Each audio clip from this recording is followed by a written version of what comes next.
കപ്പില്ലെങ്കിൽ എന്താ നല്ല അടിപൊളി കച്ചവടവും കാശും ഉണ്ടാക്കുന്ന ക്ലബ്ബാണ് കേരള ബ്ലാസ്റ്റേഴ്സ്. ഇന്ത്യൻ സൂപ്പർ ലീഗിൽ വേറെ ഒരു ക്ലബിനെ കൊണ്ടും അങ്ങനെ പറ്റുമെന്ന് എനിക്ക് തോന്നുന്നതേ ഇല്ല. ഒരു ആരാധകന്റെ നിർദ്ദേശത്തിനെ തുടർന്നാണ് അതെന്ന് പറയാൻ പറ്റത്തില്ല. അങ്ങനെ ഒരു തീരുമാനം വളരെ നേരത്തെ തന്നെ എടുത്ത് തങ്ങളുടെ പരിഗണനയിൽ ഉണ്ടെന്നാണ് കേരള ബ്ലാസ്റ്റേഴ്സിന്റെ സിഇഒ ആയിട്ടുള്ള അഭിക് ചാറ്റർജി പറയുന്നത്. എന്താണെന്ന് വെച്ചാൽ കേരള ബ്ലാസ്റ്റേഴ്സ് സാധാരണഗതിയിൽ പ്രീ സീസണിന് വേണ്ടിയിട്ട് ദുബായിലേക്ക് പോകുന്നു, തായ്ലൻഡിലേക്ക് പോകുന്നു, എങ്ങോട്ടെങ്കിലുമൊക്കെ പോകുന്നു. പക്ഷെ അതുകൊണ്ടൊന്നും കാര്യമായിട്ടുള്ള റിസൾട്ട് നമുക്കൊരു സീസണിലും കാണാൻ പറ്റുന്നില്ല എന്നുള്ളതാണ് സത്യം.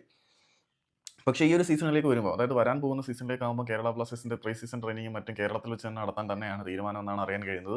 1-2 ടീമുകളുമായിട്ട് തന്നെ കേരളത്തിൽ വെച്ച് മത്സരം നടത്തുക, ഈ മത്സരത്തിന് ടിക്കറ്റ് വെച്ച് ആളെ കയറ്റുക, ലൈവ് സ്ട്രീം വഴി റവന്യൂ ഉണ്ടാക്കുക, അങ്ങനെ കുറേ പരിപാടികളുണ്ട്. അപ്പം കേരളത്തിൽ വെച്ച് കേരള ബ്ലാസ്റ്റേഴ്സിന്റെ പ്രീ സീസൺ മത്സരങ്ങൾ നടക്കുമ്പോൾ സ്വാഭാവികമായിട്ടും ടിക്കറ്റ് ഏർപ്പെടുത്തിയാലും കാണാൻ ആളുകൾ വരും. ടീമിലൊരു പ്രതീക്ഷ കൂടി ഉണ്ടായി കഴിഞ്ഞാൽ ആളുകൾ വരും.